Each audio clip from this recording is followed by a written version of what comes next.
নমস্কার। স্যাটারডে সাসপেন্সের জয়ন্তীতে আপনাদের সবাইকে স্বাগত জানাই।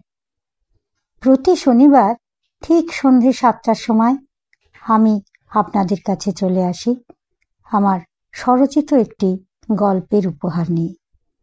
আজও তেমনি চলে এসেছি। নতুন যে গল্পটি আপনাদের কাছে পরিবেশন করতে চলেছি তার নাম হল নীলগঞ্জে রক্তচাঁদের রাতে। আসুন তাহলে শুরু করা যাক। রাত তখন গভীর, 1টা কি 1:30 বাজে। নতুন জায়গা, ঘুম আসছে না। জানলা খুলে বাইরের ফাঁকা মাঠের দিকে তাকিয়ে আছি। শরতের পরিষ্কার নীল আকাশ। নীলগঞ্জের আকাশে তখন প্রকাণ্ড একখানা চাঁদ টকটক করছে লাল। আজ এই বিশেষ চন্দ্রগ্রহণ তিথিতে এই দুর্লভ রক্তচাঁদের আবির্ভাব হয়েছে, যেন চন্দ্রদেব রক্তের নদীতে স্নান করে এসেছেন এইমাত্র। বাইবেলে আছে, সৃষ্টির যখন শেষ সময় আসে, ভগবান তার শেষ বিচারের সভা বসান, তখন সূর্য নিভে যায়, চরাচর ঢেকে ফেলে অন্ধকারে, আর চন্দ্র হয়ে যায় রক্তবর্ণ। আজ কি তবে পৃথিবীর সেই শেষ দিন? আজ 2025 সালের সেপ্টেম্বর মাসের 7 তারিখ। চারদিকটা কেমন যেন থমথম করছে। রুদ্ধ হয়ে আছে বাতাস। কোথাও পাতাটি পর্যন্ত নড়ার শব্দ নেই। শুধু কোথায় কোন দূর থেকে কুকুরের ডাক ভেসে আসছে, শোনা যাচ্ছে ব্যাঙের কাতর গোঙানি। সাপে ধরেছে মনে হয়। আমি চুপচাপ তাকিয়ে আছি আকাশের রক্তচাঁদের দিকে।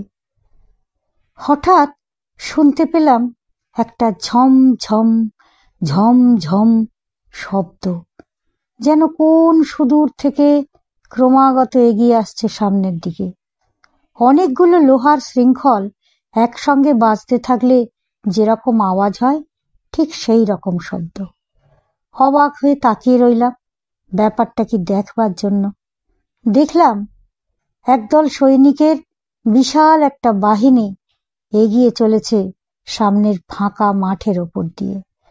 তাদের কোমরে বাঁধা ভারী লোহার শৃঙ্খল। সেই শৃঙ্খলগুলোই সমানে বেজে চলেছে ঝম ঝম ঝম ঝম শব্দে। বিশাল বাহিনী এগিয়ে চলেছে। আমি অবাক হয়ে গেলাম, এত সৈন্য এখানে কোথায় ছিল? কিন্তু সবার পরনেই খাকি পোশাক।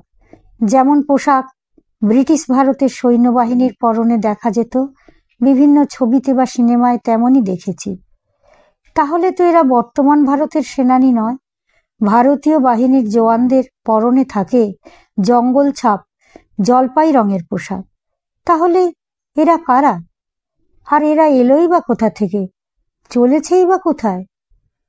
এদিকে কোমরে ভারী লোহার শৃঙ্খল নিয়ে বন্দী সৈন্যদের মিছিল চলেছে তো চলেইছে, যেন শেষ নেই। প্রায় 1,500 কি তারও বেশি সৈন্য একই ছন্দে পা মিলিয়ে এগিয়ে চলেছে। এই দীর্ঘ মিছিলের মাথা দেখা যায় না। চলতে চলতে কোথায় যেন হঠাৎ কোন অজানা অন্ধকারে হারিয়ে যাচ্ছে তারা। হঠাৎ গুড়ুম করে একটা পিস্তলের আওয়াজ শোনা গেল। চমকে উঠলুম আমি। তারপর আবার আবার এবার একসঙ্গে অনেক গুলির আওয়াজ ভেসে এলো পিছনের মাঠের দিক থেকে। ভেসে এলো বহু মুমূর্ষু মানুষের শেষ মুহূর্তের আর্তচিৎকার। আমি প্রচণ্ড আতঙ্কে সমস্ত জানলা দরজা বন্ধ করে দিয়ে বিছানায় এসে বসে পড়লাম। 2 হাতে কান চাপা দিয়ে চোখ বন্ধ করে প্রতীক্ষা করতে লাগলাম কখন শেষ হবে এই বন্দুক চালানোর, কখন শেষ হবে এই নিষ্ঠুর হত্যা লীলা। সারা রাত ধরে দফায় দফায় চলল গুলির আওয়াজ। ভোরের দিকে গুলির শব্দ বন্ধ হলো। আমি স্বস্তির নিঃশ্বাস ফেললাম, কিন্তু তখনই জানলা খুলে দেখতে সাহস হলো না। কারণ খুললেই যে বীভৎস দৃশ্য দেখতে হবে তা সহ্য করার মতো মনের জোর আমার ছিল না। কিন্তু ধীরে ধীরে বেলা বাড়তে লাগলো। ভোরের নরম মায়াবী আলো ফুটে উঠতে লাগলো চারিদিকে। আমি আর থাকতে না পেরে ভয়ে ভয়ে কম্পিত হাতেই খুলে ফেললাম পিছন দিকের জানলার পাল্লা। দেখলাম মাঠের পাশের যে সরু খালটা বয়ে চলেছে আমার বাড়ির পাশ হয়ে, তার জল টকটক করছে লাল। চারিদিকের আকাশে উঠছে চিল, শকুন আর অসংখ্য মাছি। অজানা আতঙ্কে আমি কাঁপতে লাগলাম। ভয়ে ভয়ে আবার জানলা বন্ধ করে দিয়ে বসে রইলাম চুপচাপ। ধীরে ধীরে এক সময় সকাল হলো। দরজায় ঠক ঠক শব্দ শুনে খুলে দিলাম।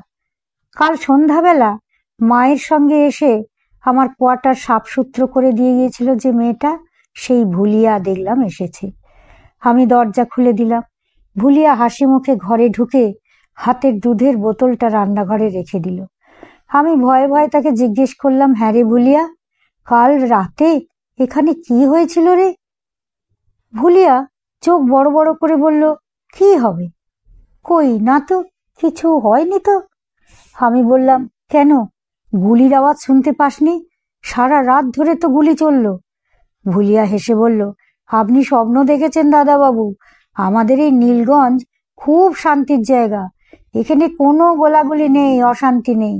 ওই দেখুন না, বাচ্চারা কেমন হাসতে হাসতে স্কুলে যাচ্ছে, দোকানপাট সব খুলে গেছে, লোকজন যে যার কাজে যাচ্ছে। আপনি কি দেখেছেন?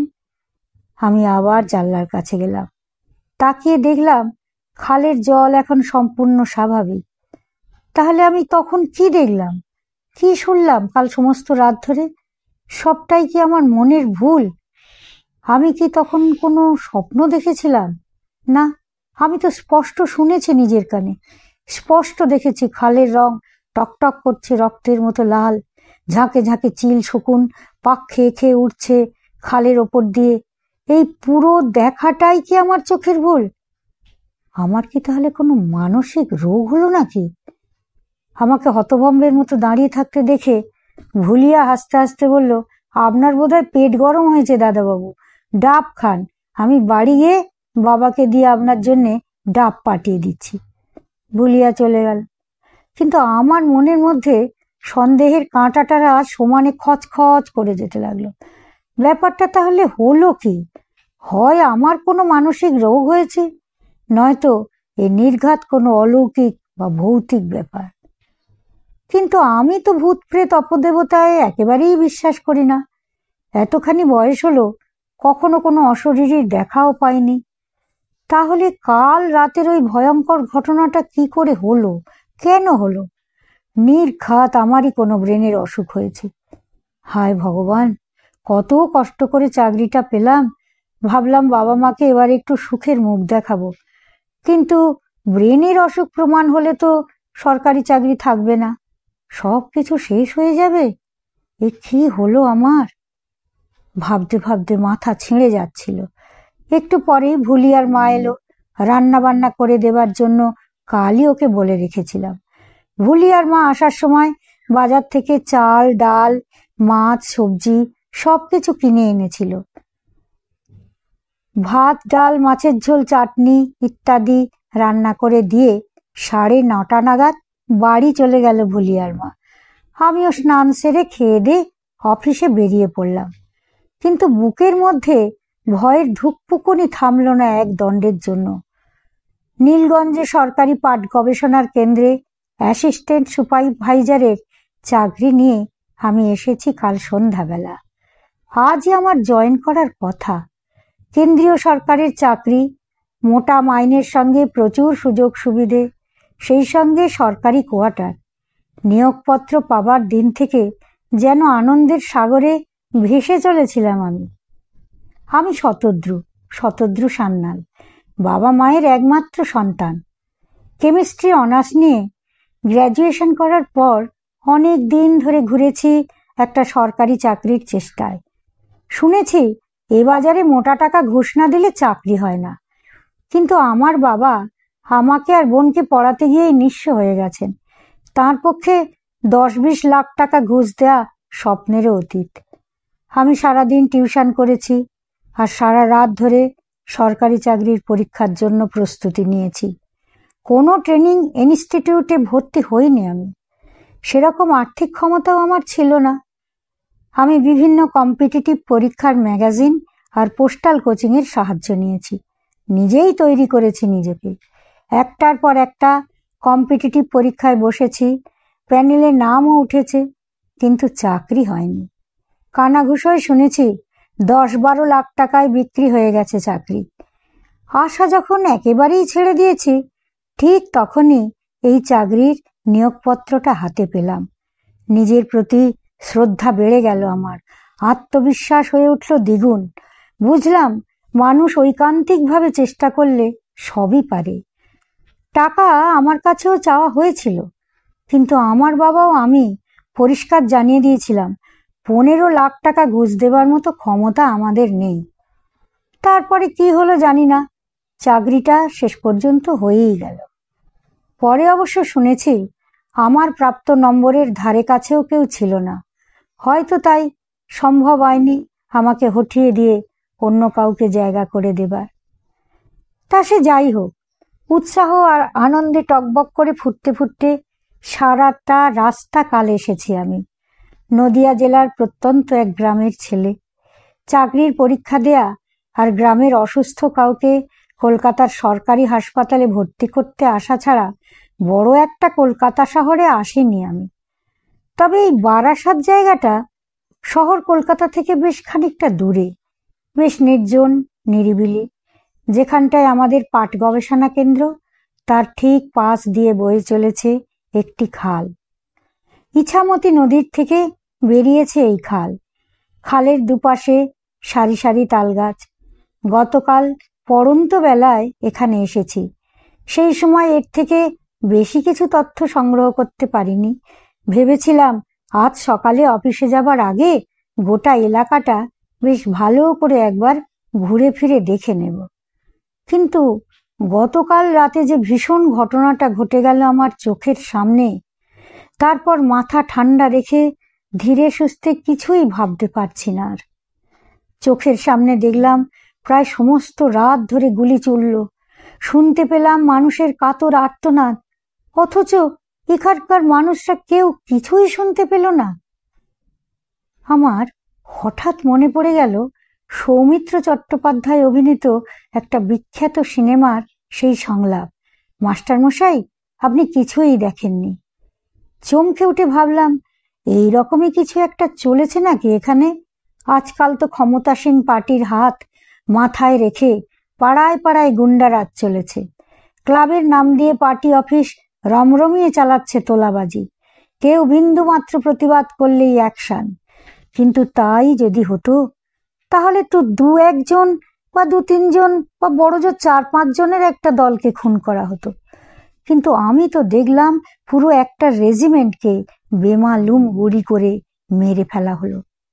তাহলে তো নির্ঘাত মাথার দোষী হয়েছে আমার। ব্যাপারটা যদি জানাজানি হয়ে যায়, তাহলে তো চাকরি চলে যাবে। কোনো রকমে মাসখানেক কাটিয়ে দিতে পারলে একটা বড় ছুটি পাওয়া যাবে। তখন বাড়ি গিয়ে চেনা জানা কোনো কবিরাজকে দিয়ে গোপনে মাথার চিকিৎসা করিয়ে নেব। এই সব কথা মনে মনে ভাবতে ভাবতে অফিসে এসে পৌঁছলাম। দেখা গেল অফিসের পরিবেশ খুবই ভালো। আমার ইমিডিয়েট বস যিনি, তাকে তো অত্যন্ত ভালো মানুষ বলেই মনে হলো। ভদ্রলোকের বয়স হয়েছে, রিটায়ারমেন্টের আর মাত্র বছর 2-1 বাকি। অত্যন্ত শিক্ষিত মানুষ, বইপত্রে প্রচণ্ড নেশা ওর। অবসর পেলেই বই পড়েন। বিভিন্ন বিষয়ের অন্তত গোটাকুড়ি বাংলা আর ইংরেজি বই তার ঘরে সাজানো থাকে সব সময়। তার মধ্যে বেশ কিছু প্যারানর্মাল বিষয়ক বইও রয়েছে দেখলাম। অন্যরা সময় পেলেই যখন মোবাইল নিয়ে বসে যায়, আমার বস মিস্টার তুর্যশেখর সান্যাল তখন ডুবে যান কোনো একটা গুরুগম্ভীর বিষয়ক বইয়ের ভেতর। যতদূর মনে হলো অফিসে তার কোনো শত্রু নেই, একেবারে নিপাট ভালো মানুষ যাকে বলে মিস্টার সান্যাল, ঠিক তাই। ভারত সরকারের এই পাট গবেষণা কেন্দ্রে কাজকর্মের খুব একটা তেমন চাপ নেই। প্রথম দিন বস হাতে ধরে অনেক কিছু শেখালেন, দেখালেন। সহকর্মীদের সঙ্গেও আলাপ পরিচয় করিয়ে দিলেন। আমার মনে বেশ একটু সাহস জন্মালো তাকে দেখে। ভাবলাম কটা দিন যাক, তারপর একদিন সময় সুযোগ বুঝে সান্যাল স্যারকেই জিজ্ঞেস করা যাবে আমার এই ভীষণ ভয়ঙ্কর অভিজ্ঞতাটির বিষয়।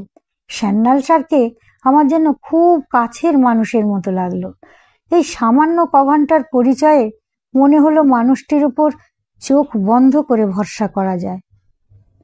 মনে হলো আমার সমস্ত প্রশ্নের উত্তর এই মানুষটির কাছে পাওয়া গেলেও যেতে পারে।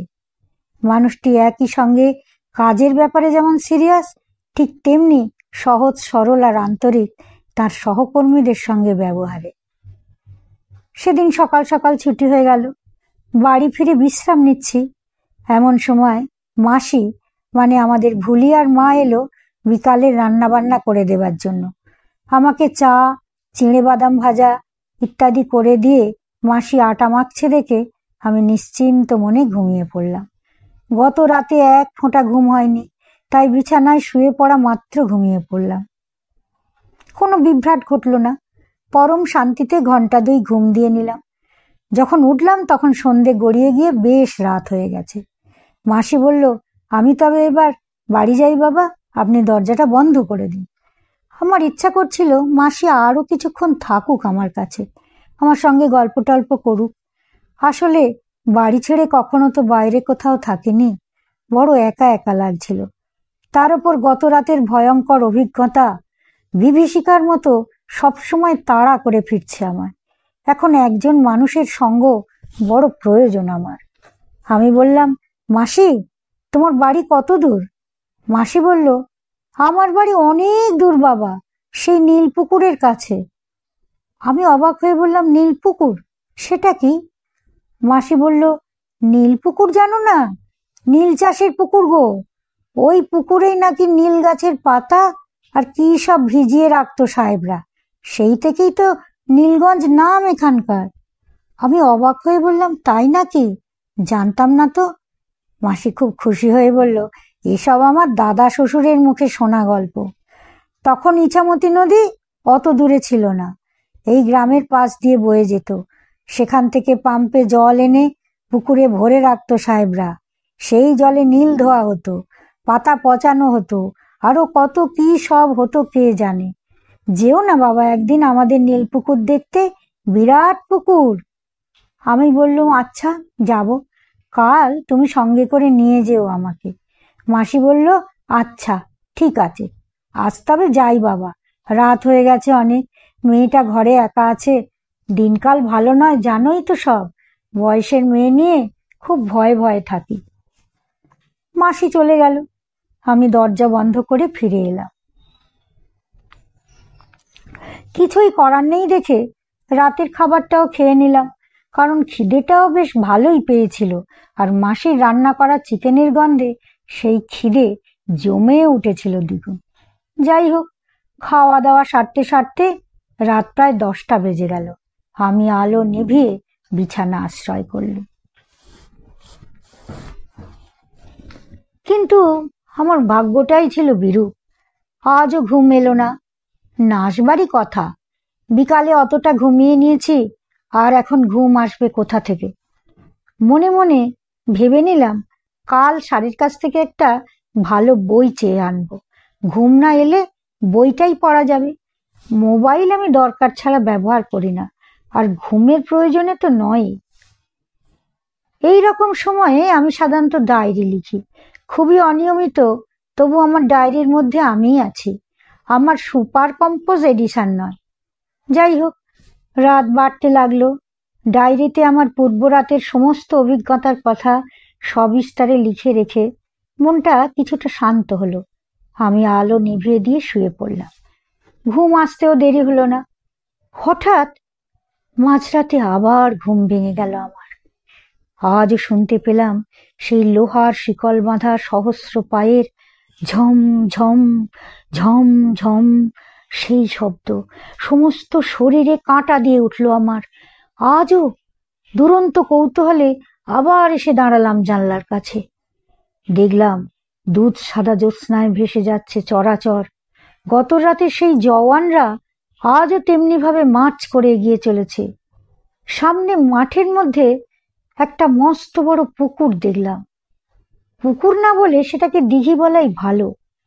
সেই দিঘির জলের দিকে দলবদ্ধভাবে এগিয়ে চলেছে তারা। তারপর একে একে সবাইকে পুকুরে নামার নির্দেশ দেয়া হলো। সৈনিকরা পোশাক বা উর্দি খুলে রেখে একে একে ঝাঁপিয়ে পড়ল জলে। তাদের সবার গলাতেই ঝুলছিল একই রকম লকেট। সবাই তারা স্নান করার সময় সেই লকেটটাকে মাথায় ঠেকিয়ে চুম্বন করছিল, পাগলের মতো বুকে চেপে ধরছিল। দেখলাম একজন শ্বেতাঙ্গ অফিসার নির্দেশ দিল তাদের সবাইকে জল থেকে উঠে আসতে। তারা অত্যন্ত শান্ত ও সুশৃঙ্খলভাবে জল থেকে উঠে এলো। তারপর হঠাৎই সমস্বরে চিৎকার করে উঠল, জয় হিন্দ, নেতাজি কি জয়। চাবুকের পর চাবুক পড়তে লাগলো সৈন্যদের খোলা পিঠে। রক্তাক্ত হয়ে গেল জওয়ানদের সারা শরীর। তবু কেউ যন্ত্রণায় টু শব্দটি উচ্চারণ করল না। बोल कहाँ है वो, बोल ना शुआर की औलाद, अरे कुत्ती की बच्चा बोल ना, तेरा नेताजी कहाँ छुपा है जुहा की तरह, बोल। কেউ কিছুই বলতে পারল না। তাদের মৌনতায় অফিসারের রাগ আরো বেড়ে যেতে লাগলো। আরো নির্মম হলো চাবুকের আঘাত। আমি আর সহ্য করতে পারলাম না। তাড়াতাড়ি জানলার পাল্লা দুটো বন্ধ করে দিয়ে পালিয়ে এলাম ঘর থেকে। বাথরুমে ঢুকে মগের পর মগ জল ঢালতে লাগলাম মাথায়। এ কি দেখলাম, কেন দেখলাম, আর শুধু আমিই বা কেন দেখছি এসব? আর কেউই তো কিছু দেখছে না। নিশ্চয়ই মাথা খারাপ হয়ে গেছে আমার, নয়তো কোনো অপদেবতায় ভর করেছে।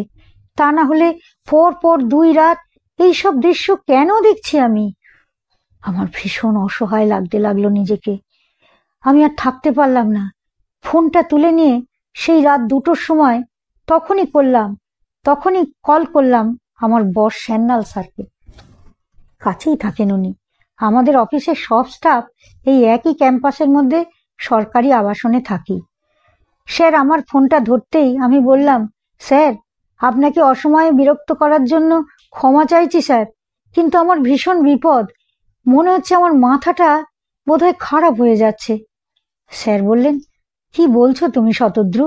তুমি একজন brilliant young man, intelligent enough, তোমার মাথা খারাপ হয়ে যাচ্ছে এটা মনে হবার কারণ কি? কি হয়েছে আমাকে বলো তো দেখি সবটা। আমি বললাম, স্যার ফোনে এভাবে সবকিছু বলা যাবে না স্যার। আপনি যদি দয়া করে একটিবার আসেন আমার ফ্ল্যাটে খুব ভালো হয়। আমি ভীষণ হেল্পলেস ফিল করছি স্যার। স্যার বললেন, ওকে ওকে, আমি যাচ্ছি এক্ষুনি। তুমি স্টেবল থাকো, কোনো ভয় নেই, কিছু হয়নি তোমার। মিনিট 5 মধ্যেই সান্যাল স্যার চলে এলেন আমার বাড়ি। আমি দরজা খুলে দিয়ে সান্যাল স্যারের 2 হাত জড়িয়ে ধরলাম। বললাম, আমাকে বাঁচান স্যার, আমি বোধহয় পাগল হয়ে যাচ্ছি। স্যার বললেন, কেন কেন তোমার এরকম মনে হচ্ছে? আমি বললাম, যা কেউ দেখতে পাচ্ছে না তা একা আমি কেন দেখতে পাচ্ছি। পর পর 2 রাত একই ঘটনা দেখতে পেলাম। পরিষ্কার সাদা চোখে দেখলাম আমার নিজের চোখের সামনে, অথচ কেউ দেখতে পেল না। এরপর আর কি ভাববো বলুন?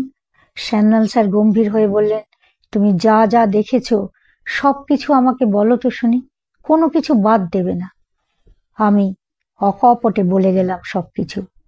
প্রথম রাতের সেই বন্দি সেনাবাহিনীর ওপর 2 ঘন্টা ধরে লাগাতার গুলি চালানোর বর্ণনা, দ্বিতীয় দিনে সৈন্যবাহিনীর সেই পুকুরে স্নান করার দৃশ্য, গলার লকেট খুলে চুম্বন আর মাথায় ঠেকানো, নেতাজি কি জয় বলে স্লোগান দেয়া, ইংরেজ অফিসারের সেই নির্মম চাবুক, সব কিছু সবিস্তারে বলে গেলাম স্যারকে। সান্যাল স্যার পাথরের মতো স্থির হয়ে বসে সমস্ত শুনে গেলেন। শুনতে শুনতে দেখলাম তার মুখ কেমন যেন এক অপার্থিব আলোয় উজ্জ্বল হয়ে উঠল। তিনি 2 চোখে অপার বিস্ময় নিয়ে আমার দিকে তাকিয়ে রইলেন। পলক পড়ছিল না তার চোখে। যখন আমার বলা শেষ হলো তখনও তিনি ঠিক সেইভাবেই স্তব্ধ হয়ে বসে রইলেন অনেকক্ষণ। তারপর গভীর একটা দীর্ঘশ্বাস ফেলে আমার পিঠ চাবড়ে দিয়ে বললেন, তুমি সত্যি ভাগ্যবান শতদ্রু। ইতিহাসের এক ক্রান্তিকালের সাক্ষী হয়ে রইলে তুমি। এক বিপুল আত্মবলিদানের ইতিহাস, যা ধামাচাপা দিয়ে রাখা হয়েছে এতদিন ধরে। আজকের স্বাধীন ভারতের মানুষ যে মহান শহীদদের কথা জানে না, তুমি তাদের নিজের চোখে দেখেছো। জানি না কি পুণ্য বলে এটা সম্ভব হয়েছে। হয়তো তুমি সৎ, সত্যবাদী, পরিশ্রমী আর অন্যায়ের সঙ্গে আপোষহীন লড়াই চালিয়ে যাওয়া একজন মেধাবী যুবক। শুধু সেই জন্যেই তাঁরা তাঁদের কথা তোমাকে জানাতে এসেছিলেন। তুমি পুণ্যবান ভাই, তুমি ধন্য। আমি অবাক হয়ে বললাম, কাঁদের কথা বলছেন আপনি সান্যালদা? আমি তো কিছুই বুঝতে পারছি না। স্যার বললেন, তুমি ভারতের স্বাধীনতা সংগ্রামের ইতিহাসটা নিশ্চয়ই ভালো করে পড়েছ। মনে করে দেখো 1945 সালের কথা। পরমাণু বোমায় বিধ্বস্ত জাপান আত্মসমর্পণ করেছে। নেতাজি বিমান দুর্ঘটনায় মারা গেছেন তাইহোকু বিমানবন্দরে। ব্রিটিশ সরকার তাকে পাগলের মতো খুঁজে চলেছে, কারণ ব্রিটিশ সরকার বিশ্বাস করে না নেতাজি মারা গেছেন। নেতাজির সাধের আজাদ হিন্দ বাহিনীর জওয়ানদের বন্দি করে রাখা হয়েছে ভারতের বিভিন্ন সেনা ছাউনিতে। ঠিক তেমনি ব্যারাকপুর সেনানিবাসের কাছেই এই নীলগঞ্জ, এখানেও একটি পরিত্যক্ত নীলকুঠিতে বন্দি করে রাখা হয়েছিল প্রায় 3000 আইএনের সৈন্যকে। অকথ্য অত্যাচার করত ব্রিটিশ পুলিশ তাদের উপর। তাদের কাছে বারবার একটাই প্রশ্ন করা হতো, নেতাজি কোথায়? তারা বলতো না। তাই অত্যাচার বেড়ে যেত দিনের পর দিন। ওই যে তুমি দেখছো না, জওয়ানরা তাদের গলার লকেটে মাথায় ঠেকিয়ে চুম্বন করছে। ঠিকই দেখেছো তুমি, ওই লকেটে ছিল নেতাজির ফটো। আজাদ হিন্দ বাহিনীর জওয়ানরা নেতাজিকে দেবতার মতো ভক্তি করত আর সহোদর ভাইয়ের অধিক ভালোবাসত তাকে। অসহ্য অমানসিক যন্ত্রণা দিয়েও ব্রিটিশ পুলিশের কাছে তারা কেউ কখনো মুখ খোলেনি। শেষে চরম সিদ্ধান্ত নিল ব্রিটিশ অফিসাররা। কি স্যার, কি সিদ্ধান্ত নিল? শোনো, সেটাও ছিল এমনি সেপ্টেম্বর মাস, 25শে সেপ্টেম্বর। হয়তো সেটাও ছিল এমনি এক রক্তচাঁদের গ্রহণ লাগা রাত। তখন মধ্যরাত। বন্দি সেনাদের ওই খালের পাশে তালগাছের নিচে সারিবদ্ধভাবে দাঁড় করানো হলো। তারপর সারা রাত ধরে চলল লাগাতার গুলি। হাত পা বাঁধা অসহায় বন্দীদের ওপর পাশবিক বর্বর আক্রমণ দেখে আকাশের চাঁদও বুঝি মুখ লুকিয়েছিল অন্ধকারে। গুলিবিদ্ধ হয়ে কিছু সৈন্য পড়ে গেল খালে। তাদের রক্তে লাল হয়ে উঠল খালের জল। কিছু হতভাগ্য সৈন্যের লাশ পড়ে রইল এখানে ওখানে। আকাশে চিল শকুনের মেলা। চিৎকার করছে শেয়াল কুকুরের দল। ব্রিটিশ পুলিশের লোক তাড়াতাড়ি গণকবর খুঁড়ে সেই সব মৃতদেহ পুঁতে ফেলল। মাটি চাপা দিয়ে মুছে দিতে চাইল সমস্ত কলঙ্কের কালি। সারা দেশের কোথাও কোনো সংবাদ মাধ্যমে এই খবর জানানো হয়নি। শুধু 2 মাস পর অমৃতবাজার পত্রিকা ছোট করে একটি খবর ছেপেছিল, আর সেখানে বলা হয়েছিল মাত্র 5 জন সৈন্যের মৃত্যু হয়েছে। আর শুধু ব্রিটিশ সরকারকেই বা দোষ দিই কেন? আমাদের স্বাধীন দেশের স্বাধীন সরকারও নীলগঞ্জের এই নারকীয় হত্যাকাণ্ডের কথা পুরোপুরি ধামাচাপা দেবার চেষ্টা করে গেছে। 1953 সালে এই মাটির ওপর গড়ে দিলেন তারা পাট গবেষণা কেন্দ্র। সমস্ত ব্যাপারটাই চলে গেল বিস্মৃতির অতলে। কিন্তু স্থানীয় মানুষরা আজও ভোলেনি তাঁদের। তাঁদের স্মরণে নিজেদেরই পয়সায় নিজেরাই একটি স্মৃতিস্তম্ভ তৈরি করে রেখেছে। কাল তুমি দেখে নিও, সেই স্মৃতিস্তম্ভে সমস্ত ঘটনার সংক্ষিপ্ত উল্লেখ আছে। আজ ওই নীলগঞ্জের আকাশে বাতাসে ছড়িয়ে আছে সেই সব অমর শহীদদের হাহাকার ভরা দীর্ঘশ্বাস। আজও কান পাতলে শোনা যায় তাদের মৃত্যুঞ্জয়ী আত্মার অশ্রুত কণ্ঠের উচ্চারণ, নেতাজি কি জয়, জয় হিন্দ। ধন্যবাদ। আমার গল্পটি এখানেই শেষ হলো। আপনাদের যদি এই গল্পটি শুনে ভালো লাগে তাহলে লাইক, কমেন্ট আর শেয়ার করবেন। আর এই রকম গল্প প্রতি শনিবার পেতে গেলে আমার চ্যানেলটিকে সাবস্ক্রাইব করে পাশে থাকবেন। আজ তাহলে চলি। শুভরাত্রি।